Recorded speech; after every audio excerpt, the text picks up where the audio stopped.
Welcome to Kettle Talk. I'm Alexa Galloway, along here with my co-host and writer, Sean Bailey. It is Redshirt Friday, and we're at home facing the Falmouth Commodores. Our starting pitcher tonight is Evan Beal from the University of South Carolina. What should we know about him tonight? This is going to be Evan Beal's second start of the season. Last time out, he went 5 innings against Hyannis with 6 strikeouts and did not allow an earned run. Look for Beal to try and get ahead in the counts, keep the ball down, and hopefully prevent the Falmouth Commodores from exploding. Gail, you were 3 for 5 against Falmouth with 2 home runs and 5 RBIs. Can you tell me what you were doing against their pitching to be so successful? Yeah, I just slowed everything down in the box, made sure I saw all the pitches well, and then when I got my opportunities, I just took advantage of it.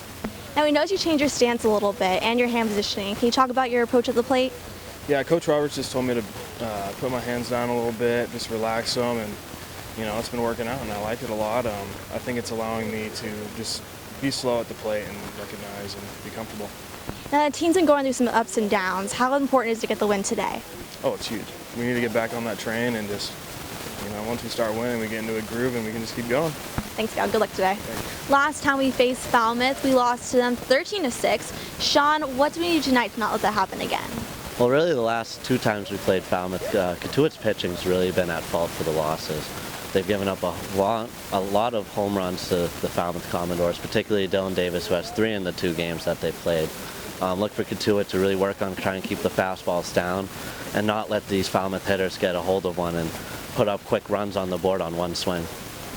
Like I said, tonight is Redshirt Friday, where we support our military. For more on that, we have Bob Scotti to tell us a little bit more. So Bob, Redshirt Friday is a nationwide movement, and it came to the Cape League in 2010. Can you tell me exactly what it is? Redshirt Friday is a way for us to honor the men and women in the armed forces and to recognize their service for our country. We realize that they're away from their families and loved ones, and it's just a way for us to connect with those people, to let them know that we support what they're doing. We wish them to be home safe and as soon as possible.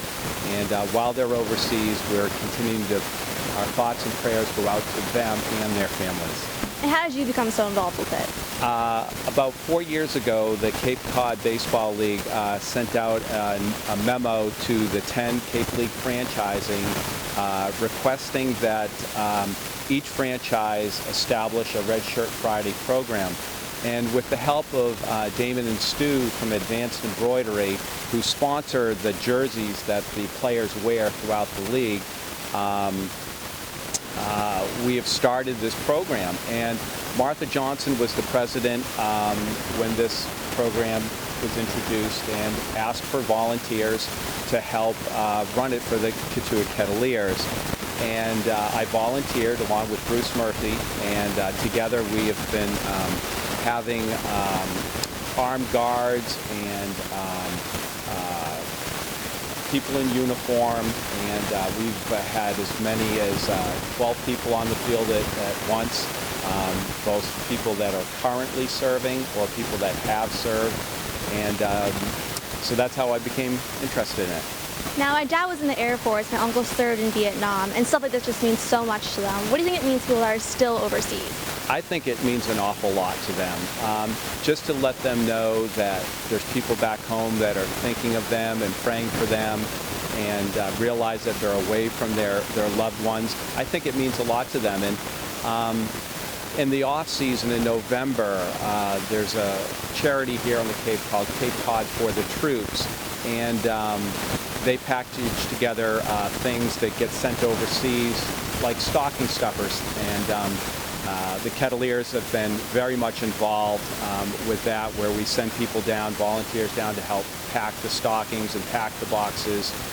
And I think Cotuit has really done a great job. Our fans have really done a wonderful job embracing the whole spirit of the Redshirt Friday. And I couldn't be more proud of our franchise for the way that they've given us the manpower, and we've had tables set up where we've collected things that were sent overseas, and we've raised money. Last year we raised over $500 that went to the Wounded Warrior Project.